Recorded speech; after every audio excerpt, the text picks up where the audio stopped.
Boa tarde a todos. É com muita satisfação que nós estamos aqui para abrir mais uma live do CVM Educacional. Nós estamos aqui hoje abrindo uma live específica para tratar de uma publicação e de uma longa parceria, resultado aí de uma atuação conjunta da CVM com a Fundação Getúlio Vargas no Rio de Janeiro. A nossa live de hoje vai abordar um pouco dessa parceria, como ela foi, contar para vocês a experiência e agora essa publicação que acabou de ser divulgada no site da GV e da CVM com um guia de crowdfunding. Então o nosso palestrante já está aqui, altamente pontual,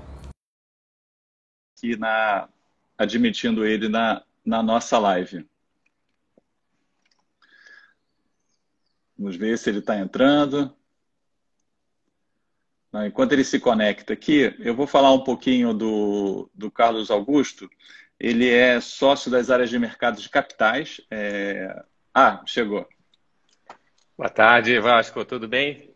Boa tarde, boa tarde. Uma satisfação te receber aqui no Live CVM Educacional.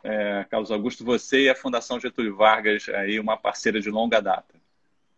É verdade, é um prazer enorme estar aqui. A Fundação Getúlio Vargas, por meio do Núcleo de Prática Jurídica, fazendo essa divulgação da terceira cartilha que a gente produziu. São esforços de alunos. A gente brinca que, na verdade, temos aí 62 coautores, que brinca, mas é sério, porque a gente deixa a cartilha mesmo na tela da sala de aula e vamos comentando, vamos apresentando os temas, costumo dividir também em grupos, e acho que a Instrução 588 é um trabalho de grande esforço da CVM e a gente está tentando trazer um conceito educacional mais objetivo e bastante didático para o público em geral. Então, é um prazer estar aqui. Vamos falar perfeito. bastante. Com certeza. Eu estava te apresentando aqui, assim, você é sócio aí da área de mercado de capitais, societário e governança corporativa, do Sescom, Barrier, Flash, Barreto Advogados. Foi supervisor da clínica de mercado de capitais, desse núcleo de prática jurídica, acho que por 10 anos, pelo menos, enfim, tem uma longa vivência de academia, da Fundação da Fundação Getúlio Vargas e especificamente da escola aqui no Rio de Janeiro.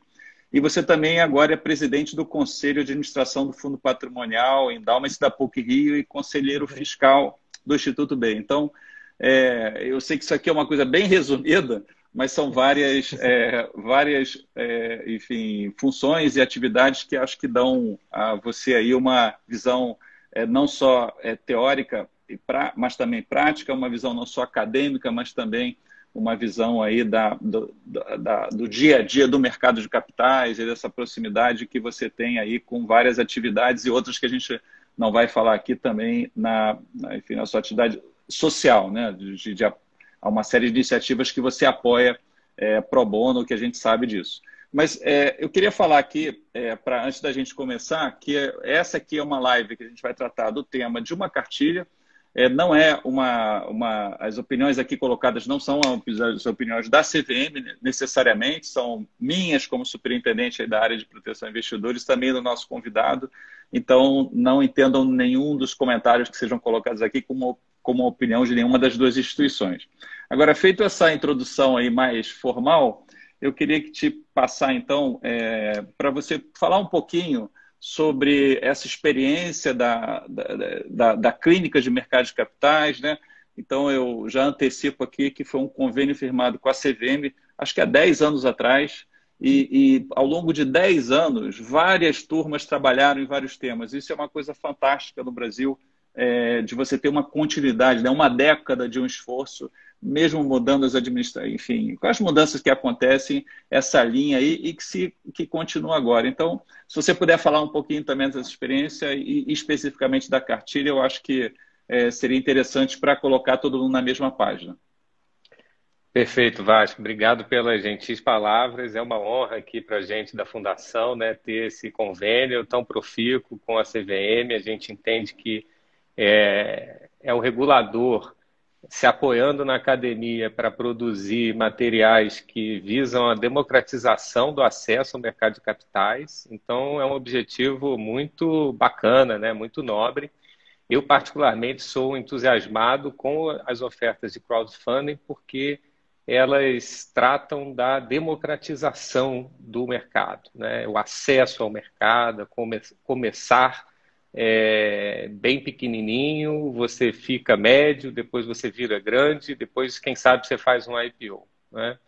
Então, o convênio ele tem 10 anos, você está correto. Eu fui supervisor desse convênio de 2011.2 a 2020.1. Então, dá mais ou menos aí uns 10 anos, foram 19 turmas, em torno de 250 alunos. A gente tinha, em média, 15 alunos por turma, né? O núcleo de prática jurídica lá é coordenado pelo André Mendes e a gente conversa bastante.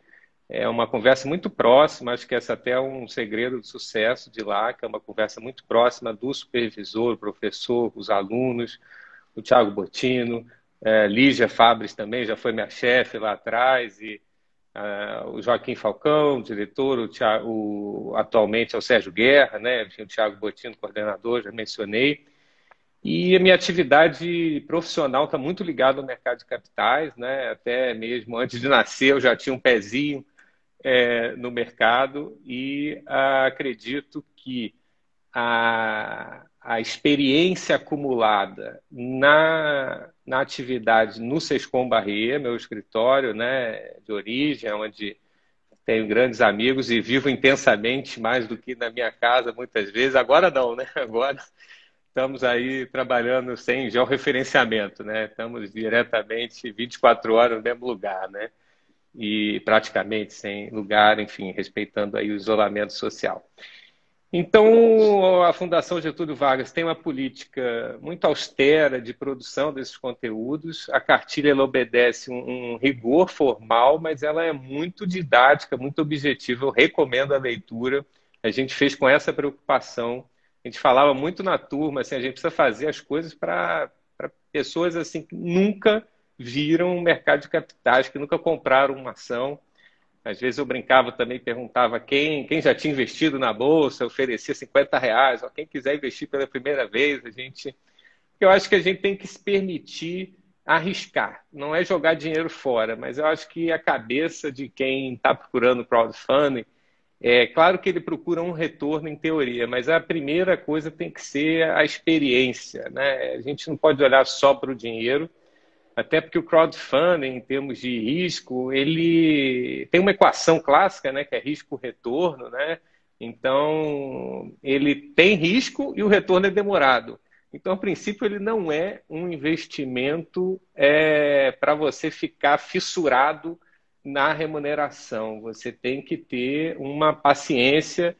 Eu acho que ficaria como a primeira recomendação a gente realmente ter paciência na hora de fazer o investimento e investir aos pouquinhos, investir devagarzinho. Eu acho que a gente tem muito a caminhar. Eu adoro a cultura dos países onde um bebê na barriga já tem uma carteira de ações, né?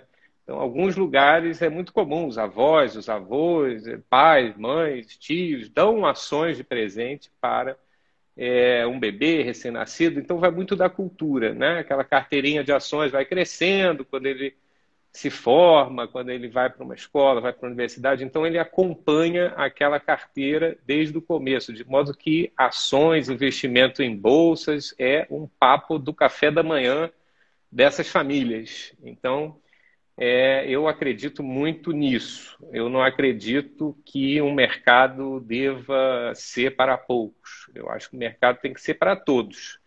E o crowdfunding, ele traz essa possibilidade mágica que há 3 anos não existia, né? A instrução é de julho de 2016, né? Aliás, de 2017, né? Então, estamos fazendo 3 anos agora. E eu acredito que a CVM mandou muito bem. Eu acho que hoje o maior desafio é a educação do que existe. Embora tenha uma audiência pública recém-conclusa, né, é sinal de que a instrução vai mexer, vai mudar um pouquinho. Algumas questões mais relevantes, mas o escopo dela, ela muda pouco. E acho que muda bem, muda no caminho certo. Acho que a gente pode até falar mais isso no final, mas por enquanto eu queria ficar bem básico para a gente poder atender o conceito de um mercado educado, né? Então, a educação acho que começa pelo básico, pelo feijão com arroz. As pessoas, às vezes, querem acelerar um pouco isso, já quer investir em opção, em futuro. Vai devagar e sempre, né? E com um dinheirinho que pequeno, possivelmente, né? Se for a primeira vez ou as primeiras vezes, para não ficar triste se acontecer alguma coisa, um dinheiro que está sobrando.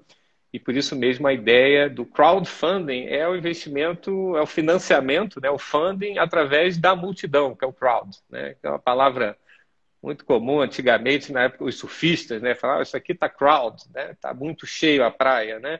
Então, crowd vem daí de multidão. Então, a ideia é você receber multidões.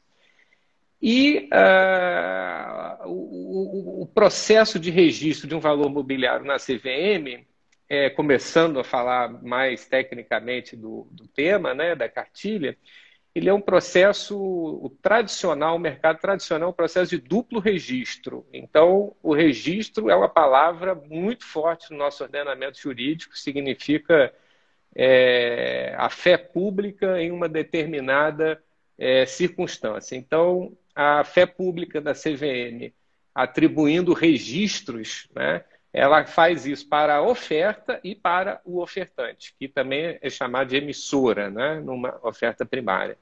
Então, a CVM trabalha com duas instruções, que são as bíblias desse processo, que é a instrução 400 e a instrução 480. São 400 registros da oferta e 480 o registro da emissora.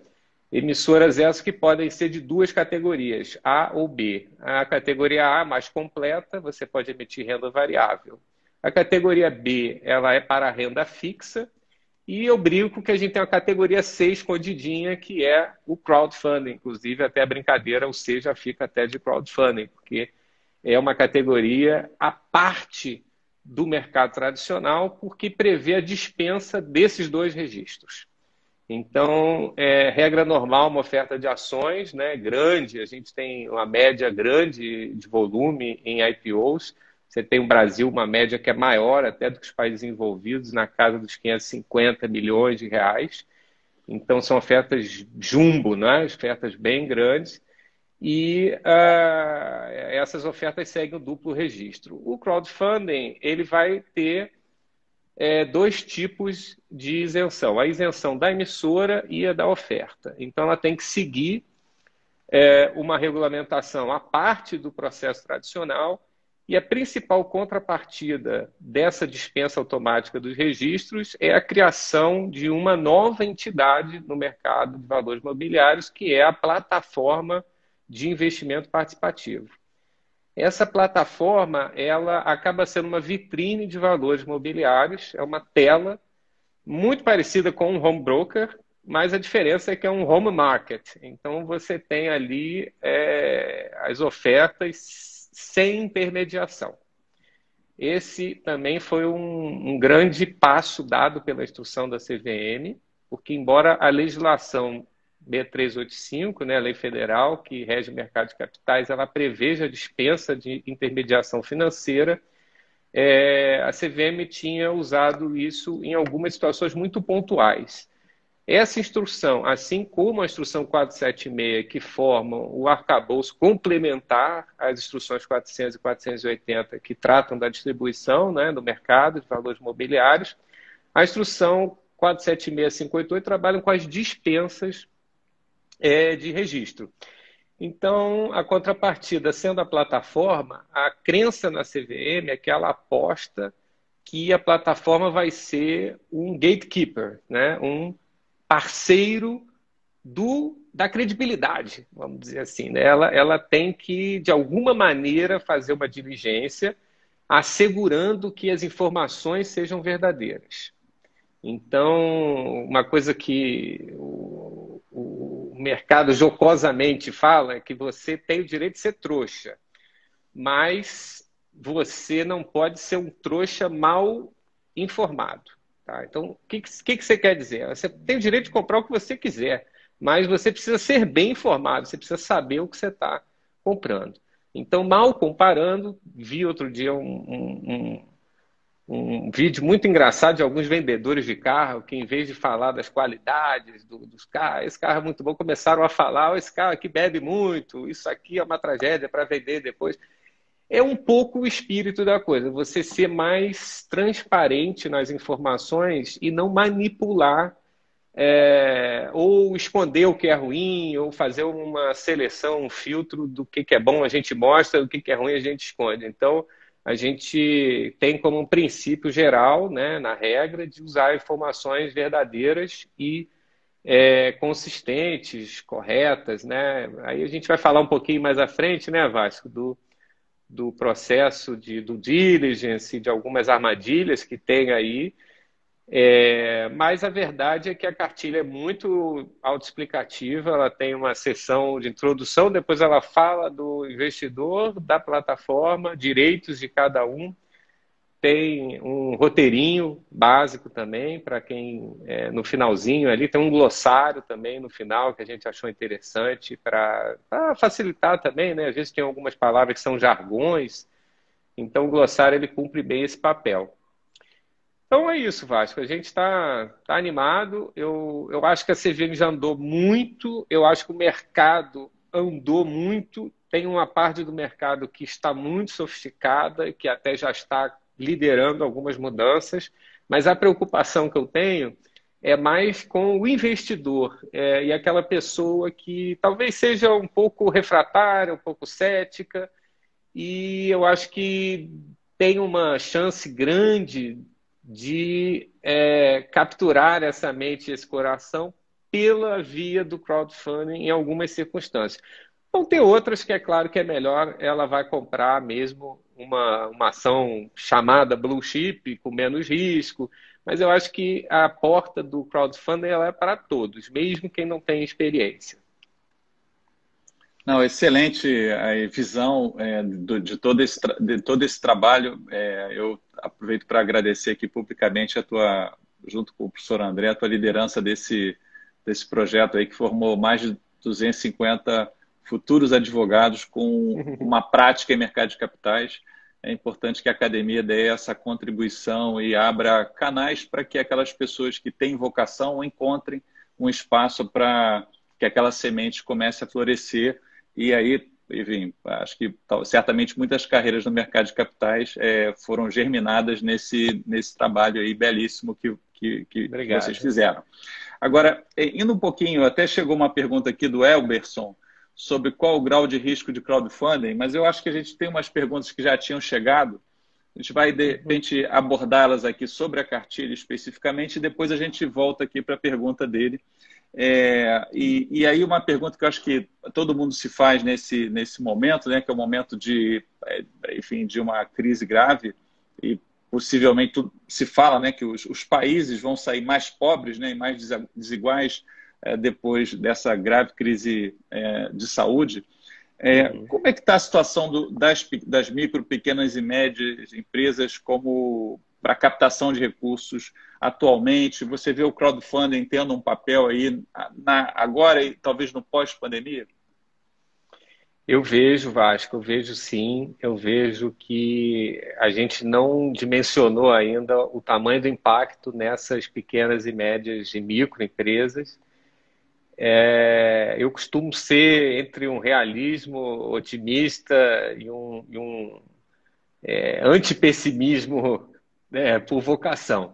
Mas a verdade é que essa pandemia ela trouxe muitas incertezas e eu acho que a segurança jurídica que existe no crowdfunding, ela pode ser uma porta segura para a captação de recursos via dívida.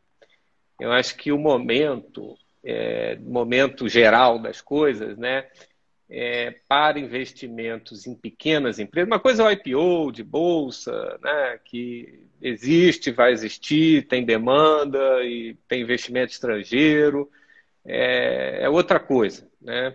Mas o crowdfunding, eu acho que ele serve sim para essas pequenas e médias empresas captarem recursos mais baratos. Acho que tem um mar de fintechs aí, sociedades de crédito direto e tantas outras figuras jurídicas, né, com a regulamentação da CVM e do Banco Central e dos dois, né? E você tem também o sandbox, né, com possíveis grandes novidades, né? Então, acho que é o momento de olhar para o que a gente tem, né? Pronto. Talvez pequenas inovações, mas eu acho que elas não estão atendidas hoje pelos programas do governo. Eu acho que acabou se priorizando as grandes empresas e as pequenas e médias e micro, eu acho que acabaram sofrendo mais. Então, acho que não falta dinheiro no mercado, acho que o problema é de alocação. Acho também, fazendo uma vírgula, né, eu acho que o setor cultural, que hoje passa por uma escassez de, não vou nem dizer de crédito, mas de qualquer tipo de apoio financeiro ao que estava acostumado, né, do jeito que estava acostumado, eu vejo uma porta também para esse setor cultural. É diferente do que eles têm pensado, né? Do que eles têm feito, né? Porque geralmente são renúncias fiscais, né? Então é um dinheiro que você presta conta na hora do projeto e na hora que você termina ele, mas você não tem a característica de um investidor, né? E a prestação de contas é um pouco diferente, você tem governança e você tem a sustentabilidade. Então, eu acho que transparência, sustentabilidade, governança, aderindo ao setor cultural, também pode ser uma oportunidade de projetos financiados pelo público. É uma oportunidade fantástica, né? Porque você imagina alguém no interior de Goiás, né? Pode fazer um investimento numa atividade no Amazonas ou no Rio Grande do Sul. Então, tradicionalmente, o eixo financeiro, né, principalmente depois que as bolsas regionais já há tantos anos acabaram, né, o crowdfunding eu vejo também como uma oportunidade de dar aí vamos dizer, a oportunidade de dar oportunidade, mas eu vou falar assim mesmo para falta de uma palavra melhor, mas de alcançar o Brasil inteiro, né? Porque o país é muito grande, então é diferente o tamanho de um país que, né, tem tantas diferenças econômicas, estágio, desenvolvimento. Então eu vejo o crowdfunding como uma grande tábua de possível salvação para negócio, principalmente se a gente conseguir ter uma cadeia de confiança, né? Onde as pessoas possam ter uma confiança além do que está escrito. É claro que vai valer o que está escrito e a formalidade toda, mas a gente tem que pensar que a credibilidade é muito mais do que o que se coloca no papel. Então, é a construção de uma carreira, quem são as pessoas. Eu gosto muito de pensar em união de gerações para vários assuntos. Eu acho que o crowdfunding não é um assunto só de millennials ou de gerações Y e X, enfim. Eu até me considero um Y meio precoce, mas o que eu acho é que pessoal mais sênior também, né? De outras gerações. Eu gosto muito do mix, de ter gente nova, gente antiga, gente com background de mercado, gente sem background de mercado. Então, eu acho que a academia também tem uma participação grande nesse processo de levar para dentro da sala de aula, né? As universidades lá fora, elas trabalham muito com simulados. E a Fundação Getúlio Vargas, ela também tem uma característica de trabalhar com simulações. E eu adoro, eu particularmente sou fã e a gente sempre simulava o investidor, o outro emissor, o outro a CVM, a gente tinha até essa ousadia, viu, Wagner, de simular a CVM lá em sala de aula, porque era uma preocupação, né, do regulador. Então, eu acho que isso é muito bacana, as academias olharem para o crowdfunding, os conselhos universitários, os centros acadêmicos. Eu acho que à medida que a seriedade que a CVM deu para essa instrução chegue para as academias e professores e alunos estejam confortáveis de lidar com esta regulamentação, eu acho que a gente pode, talvez, né, ter uma nova onda de revitalização, porque as pessoas são capazes. A gente não pode comprar essa história de que o Brasil é cheio de fraude. É claro que tem, certo? Em qualquer lugar do mundo tem, mas as pessoas são sérias. Elas querem um futuro, elas querem uma carreira. Está difícil hoje um emprego, mas acho que o empreendedorismo, né? Você colocar diversas pessoas juntas de um propósito que seja o dinheiro exclusivamente ou o impacto social, que é uma outra onda que está acontecendo também, né? Há 3 anos atrás não se falava muito em questões de impacto social no chão da fábrica, né? Hoje está verticalizada essa conversa, né? O CEO está falando, o diretor de RI, os investidores, os ativistas. Então, eu acho que vai chegar em algum momento para o crowdfunding, se já não chegou também, né? Estou só especulando um pouquinho, mas eu acho que vai ter mais pegada para projetos com impacto social que atendam métricas de meio ambiente, métricas sociais, métricas de governança. E eu acho que é uma porta bacana, né? Além da pequena e média empresa, as questões ligadas à cultura, artes em geral, e a academia também juntando isso tudo dentro dessa onda dos investimentos aí socioambientais, corretamente medidos, né? Acho que esse ponto você falou, tocou em vários aspectos importantes e relacionados, mas eu chamo a atenção aqui para em vários momentos você falou sobre uma questão que o parente Fernando aqui, que é o usuário, falou: as causas genuínas movem o crowdfunding. Então, acho que, de fato, tem muita gente, muito empreendedor com boas ideias, com uma causa genuína ali, até de negócio de impacto social, que está procurando. Achei uma boa provocação essa do setor cultural, né? E que é um ponto aqui que a gente pode avaliar. Tem um usuário aqui também, o Fernando Jefferson te mandou aqui um abraço, diz que está assistindo com atenção. Fernando Jefferson, um abraço para ele. Nosso mestre da tecnologia da informação. Então, algumas perguntas que chegaram aqui tem também um pouco de relação com uma coisa que você falou sobre confiança. E aí um usuário perguntou aqui sobre risco, né? E você falou muito desse gatekeeper, que é a plataforma. A plataforma, né, de investimento participativo, que tem um papel importante nesse mercado, né? Que não é uma intermediação, mas ele é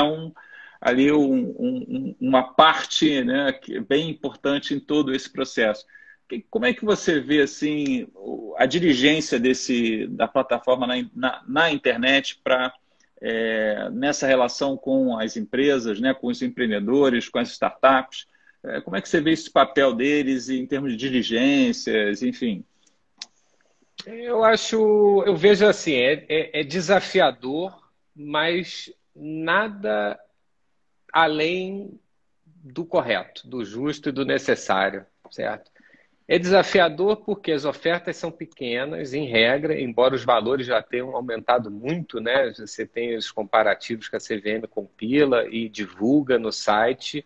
Eu recomendo muito, ou diretamente no site, ou via Google, vai chegar lá, você botar CVM, dados, crowdfunding, vai chegar, certo? E me parece que a diligência da plataforma ela é um desafio por conta que ela tem que ser barata, no sentido de não implicar na subversão de todo o processo, que é um processo mais fácil, ágil e barato, né?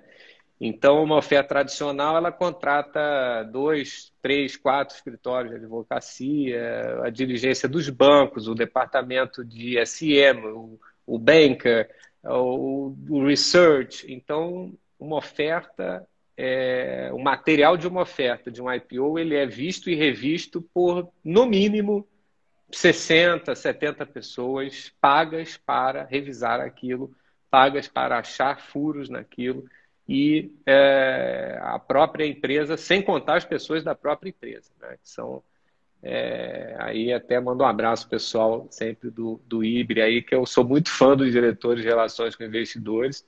Acho que um nano RI faria muito bem para o mercado de crowdfunding. Até já venho provocando eles nesse sentido. Mas o que eu vejo é que eles têm que olhar ficha criminal, têm que olhar insolvência civil, têm que fazer um questionário adequado, não é? De perguntas e respostas. O plano de negócios não é uma obra de ficção, né? Não é uma planilha da Excel somente, tem que ter desafio, tem que ter dúvida, pergunta. O segredo da diligência é ser incrédulo, mas tem que ter um limite nessa incredulidade, senão a gente duvida da própria dúvida, né? Como o Descartes já fez lá atrás e nos ensinou tanto sobre isso. Então, me parece que a gente orienta a plataforma da melhor forma possível a criar um procedimento que seja automático para para 90% do trabalho, e seja artesanal para 10%. Então, ela tem um grande filtro que ela recebe as ofertas, processa aquilo com robozinhos ou ajuda de terceiros, acho que é uma análise jurídico-financeira, um background check, e ela parte para os 10% do artesanal, que é alguém responsável olhar aquele plano de negócio, fazer perguntas, tirar dúvidas e sentir se aquela pessoa, o grau de compromisso, o grau de transparência, né? Tem um grau subjetivo aí nisso, né? E eu acho que ela cumpre bastante esse papel com um roteirinho feito por um advogado experiente no mercado de capitais que possa colocar isso de uma forma muito simples e automática. O que eu vejo de desafio grande para as plataformas, e pegando o gancho da sua pergunta, é a questão da ausência de publicidade, né? As plataformas, elas são proibidas de fazer a publicidade da oferta. E como o mercado é pouco conhecido, acaba que eu acho que uma coisa segura a outra, porque você vê, a invenção do marketing, ela revolucionou muitas coisas, né? Então, o marketing, ele é feito para trazer as pessoas para aquele produto e que às vezes elas não têm nem necessidade, né? Muitas vezes. Então, as ferramentas de marketing, elas não estão disponíveis para este produto. Eu acho que pode ser no futuro um avanço. É muito correta a decisão da CVM, né, de fazer isso, até porque ela aprova todo o material publicitário, então ficaria uma coisa, né, você tá a oferta com dispensa de registro, mas não pode fazer a oferta porque o material publicitário está sendo analisado. Então, me parece que o que eu daria de recomendação aqui é para fazer a propaganda do sistema, do negócio, do mercado, não da oferta em si. Mas acho que falta um pouquinho das plataformas venderem o ambiente que existe hoje. Eu acho que elas evangelizam, sim. Até mando um abraço para o João Falcão aqui, que foi o primeiro evangelizador que eu conheci antes da regra da CVM. A gente participou da audiência pública lá atrás também. Foi uma coisa muito bacana, porque a gente construiu junto muita coisa. Mas essa evangelização, ela tem que ser mais intensa, né? Já que você não pode fazer um produto, um marketing do produto, tem que fazer o marketing do sistema, da segurança jurídica, e de que ele não está aberto para aventureiros. Pode sim ter pessoas que se vendam bem e que consigam convencer outras a fazer o investimento, muitas vezes, né? E não há mal nenhum nisso, mas a verdade é que sem as ferramentas de marketing, somente com a questão do texto, eu vejo um limitador. Não acho que esteja errado nesse momento, mas é uma limitação grande para o esforço de venda delas.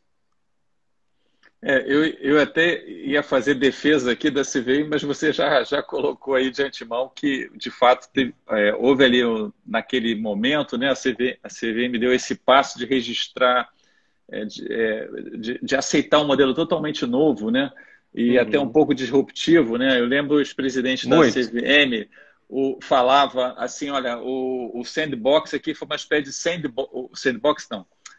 O crowdfunding foi uma espécie de sandbox na prática, né? Que a CVM É, fez ali uma. o Leonardo, O né? Ele Leonardo, falava isso, falava sim. isso. E eu acho muito verdade, acho que ele está muito correto nisso, sim. Foi o E houve, primeiro sandbox de verdade. e aí, na prática, havia muito receio também de como esse instrumento poderia, enfim, ser distribuído e a questão da proteção do investidor, né? Então, houve ali algumas ressalvas. Eu acho que realmente estamos chegando no momento em que isso tudo está sendo repensado, como você comentou, teve audiência. Vamos ver qual será a posição aí. Tem muitas demandas para mudanças. Agora, um ponto que a gente ouve falar também com pleito para mudança, inclusive com novas tecnologias, que é muito falado, que é do mercado secundário. E aí, se você puder explicar um pouco aqui para as pessoas que estão nos ouvindo, como é essa questão do mercado, de um possível mercado secundário nas Uhum. plataformas de crowdfunding, né, que não é ainda uma realidade. Se você puder falar, acho que ajuda a entender o modelo. Falo perfeitamente. Eu acho até foi uma consequência da adoção desse sandbox de verdade já, né? Que é o conceito sandbox para analisar o comportamento do mercado durante um certo tempo, e aí você vai dando mais liberdade à medida que aquilo vingue, que seja íntegro, que tenha controles e processos. Então, me parece que o caminho do mercado secundário ele foi correto ao não ser permitido inicialmente. Então, essa vitrine que são as plataformas, elas só podem vender o valor mobiliário no mercado primário, né? Ou seja, uma oferta que os recursos entrem para o caixa da emissora, né? E isso difere do mercado secundário, porque o secundário é operação entre investidores. Grosso modo, a companhia também pode oferecer no mercado secundário, certo? E até fazendo isso com ações de tesouraria, de uma forma muito simples. Mas, grosso modo, o mercado secundário é entre investidores. E é nele que muitas vezes está a graça da remuneração, né? Porque monetizando aquela participação imobiliária que a pessoa tem a sensação, né? E mais do que a sensação, mas o efetivo lucro, né? Então, a vender é uma possibilidade que deveria haver em qualquer mercado mais maduro.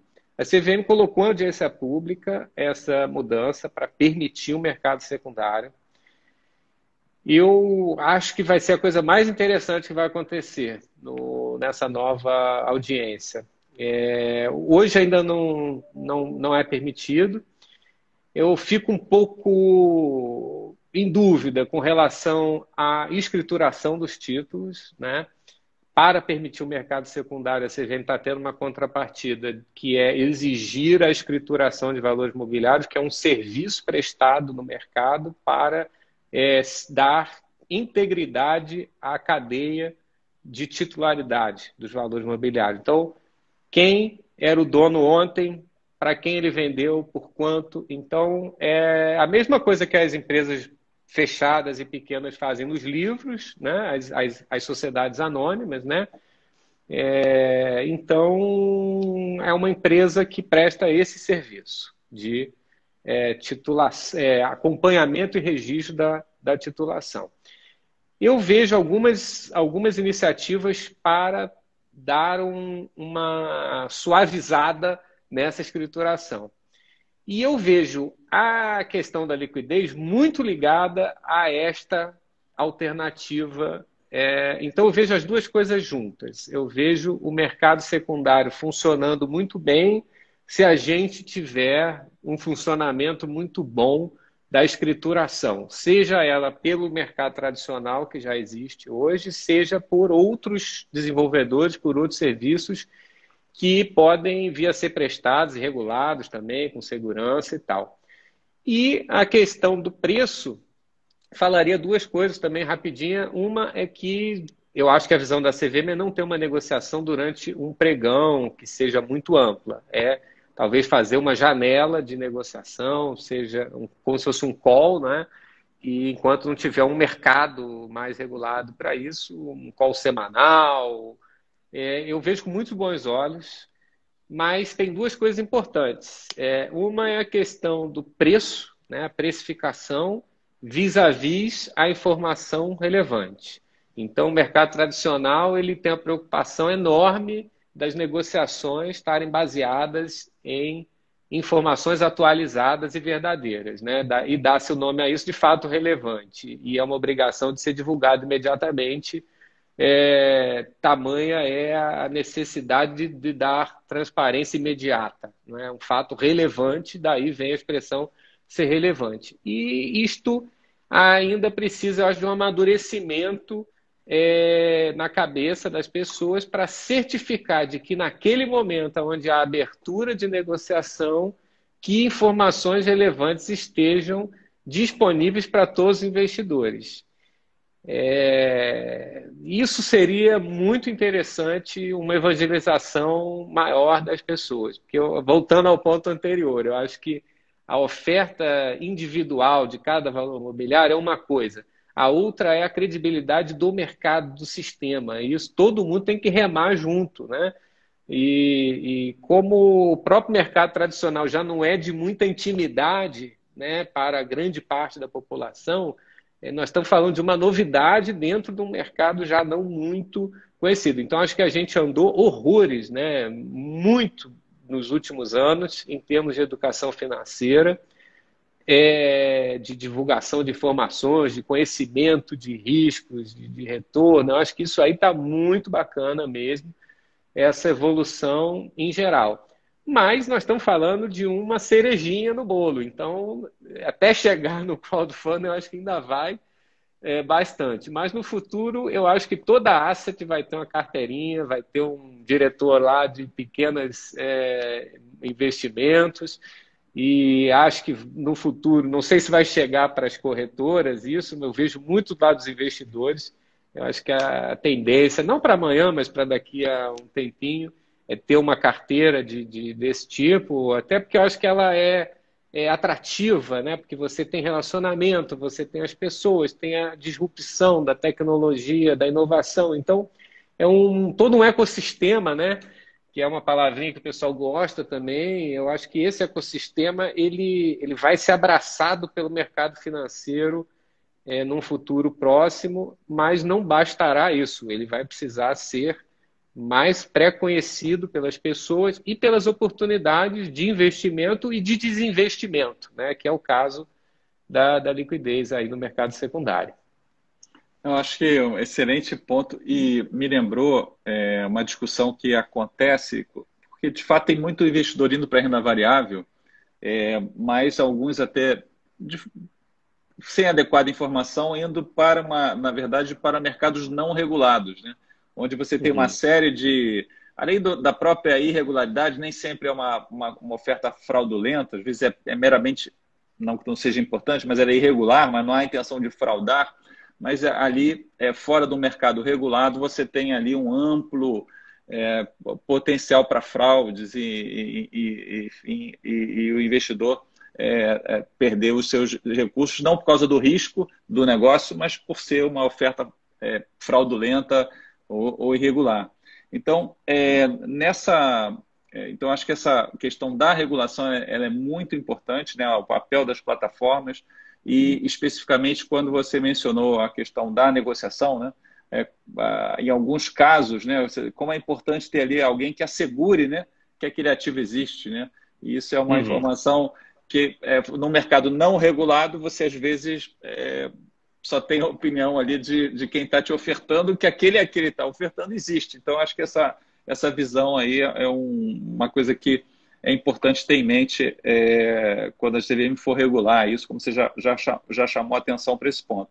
Agora, outro ponto que você falou foi especificamente sobre a questão do interesse das pessoas, e a gente sabe que não acho que é uma coisa restrita a uma geração, mas existe um interesse maior por negócio de impacto social, ou ter um impacto. E quando você está investindo por meio de uma plataforma de investimento participativo, muita gente que vai para esse campo está buscando também ter um impacto, né? Como é que você vê esses projetos que, além de ter ser um empreendimento econômico ali, ter um empreendimento, buscam também impacto social, né? E isso é possível pelas plataformas na forma atual, né? Sim, correto. Eu acho que até é um ponto pouco explorado ainda, acho que pode ser mais explorado. Eu acho que já está pronto.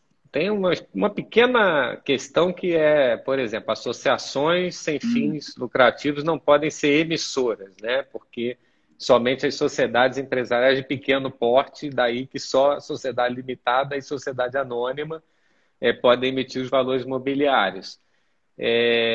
Eu tenho uma visão um pouco diferente, não que as associações possam emitir, mas que elas podem controlar SAs, né? E ninguém duvida que uma associação possa comprar ações em bolsa. E tudo tem que estar alinhado com o negócio dela, mas ela também tem um caixa livre, né? Que ela pode investir para até ter sustentabilidade financeira. Então, ninguém discute isso. Mas o ponto é um pouquinho diferente, é você ter uma SA que seja veículo de uma associação, né?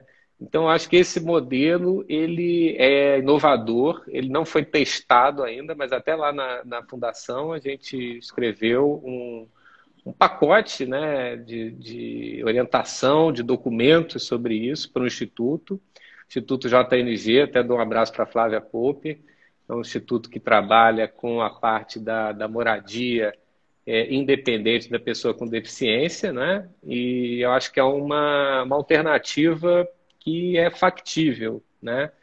E aí você tem igualdade de armas, vamos dizer assim. Embora a arma não seja um bom exemplo, mas eu acho que o terceiro setor, para ele disputar o mercado com o segmento tradicional, ele tem que ter o mesmo equipamento. Não adianta botar o crowdfunding com uma Ferrari e o terceiro setor com uma bicicleta, né? Porque não vai funcionar. Então, tem que ter equiparação desses veículos e equiparação de responsabilidades também, né? De direitos e deveres, de tudo. Eu acho que o terceiro setor e os investimentos de impacto social, eles têm uma interseção muito grande e acho que a maturidade deles é uma questão de tempo deles usarem o mercado de capitais, seja direta, seja indiretamente. É uma pauta que veio para ficar, né?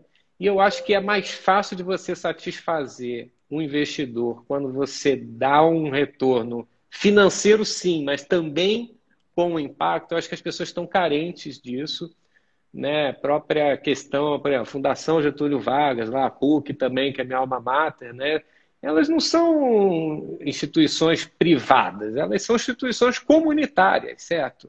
Elas podem cobrar, né, para o estudo lá, como não fazem as universidades federais, por uma opção, certo?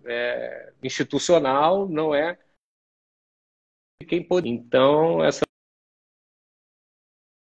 opção ela é dada, mas o crowdfunding eu vejo como essa entidade também não é necessariamente um investimento privado. Se eu coloco impacto social, se eu coloco plataformas que têm o compromisso de ter métrica socioambiental, eu transformo o crowdfunding num outro negócio, que não é somente mais o lucro, mas é o lucro com propósito, é o lucro com sustentabilidade. Então, eu acho que ele pode ser um grande hub para atrair iniciativas de diversas matizes, mas especialmente além da rentabilidade, né? Eu acho que esse é uma vocação para o crowdfunding, está um pouco escondidinha aí, mas eu acho que a semente está plantada. Nós temos relatos de investidores que, de fato, procuraram o crowdfunding mais por causa do impacto social e quando a norma estava sendo elaborada, nós fizemos uma pesquisa junto a investidores, duas pesquisas quantitativas e uma de entrevistas. E, de forma consistente, 90% dos investidores entrevistados ou consultados através de um questionário, evidenciou, assim, a pesquisa evidenciou que eles tinham interesse por impacto social, especialmente. Então, estavam dispostos a tomar um pouco mais de risco, a eventualmente esse risco até enfim, se concretizar, mas ter a certeza que com aquele valor que ele alocou para isso, ele ter dado uma oportunidade para um pequeno negócio começar. E a gente sabe que alguns se envolvem, né, com o negócio, envolvem assim, acompanham a fábrica de panelas lá em Minas, enfim. Eu já não estou fazendo aqui nenhuma... tem várias pequenos empreendimentos que muitas vezes têm até um valor cultural, resgatando uma forma de fazer. Então, esse envolvimento a gente vê no mundo atual, independente das gerações, né, e eu concordo com você, um interesse maior dos investidores nisso. Acho que esse ponto da associação é um ponto que veio para a CVM tomou uma decisão e a gente sabe que tem uma demanda e foi encaminhado a CVM demandas nesse sentido. Vamos ver o que vem por aí, né? Uma pergunta aqui Bom, aqui tem uma pergunta do André Timóteo sobre como acessar dados históricos de crowdfunding. Só dizer, a gente não tem tem um boletim de mercado da CVM no site que você pode ver lá, desde 2018, o número de plataformas. Agora, quanto à questão das emissões, a CVM tem publicado anualmente uma espécie de foto do setor. Ela fez isso recentemente para o ano passado, quase 60 milhões de reais de captação, aumentou bastante, acho que no ano anterior foram 48 milhões, e cerca de 80 ofertas e 60 que foram concluídas com êxito. Então, está crescendo, mas a gente também acha que tem muito potencial para crescer, dado a necessidade de capital que o país tem, né? E aí, especialmente as sociedades empresárias de pequeno porte. E os talentos, né, Vaz? Tem muitos talentos, né? Um país com muitos talentos que merecem um financiamento mais fácil, né? E essa adequada ponderação de outros objetivos, né, para além do específico, outros objetivos além daquele específico ali do empreendedorismo econômico, eu acho que é um ponto que vai ser mais explorado. Vamos ver como é que vem aí a minuta, enfim, a resposta a essa audiência pública aí que a CVM vai dar.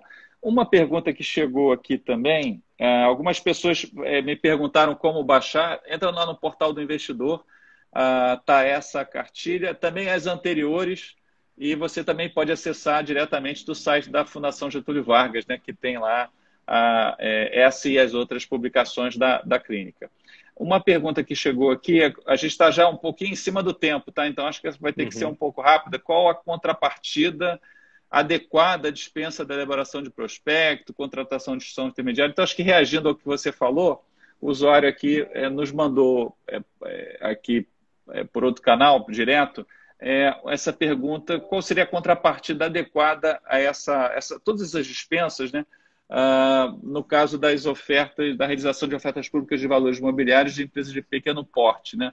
Então a CVM deu essa contrapartida, né, na norma, né? Quer dizer, essa possibilidade. Qual seria, você vê uma contrapartida adequada aí para enfim, dispensa que a CVM deu?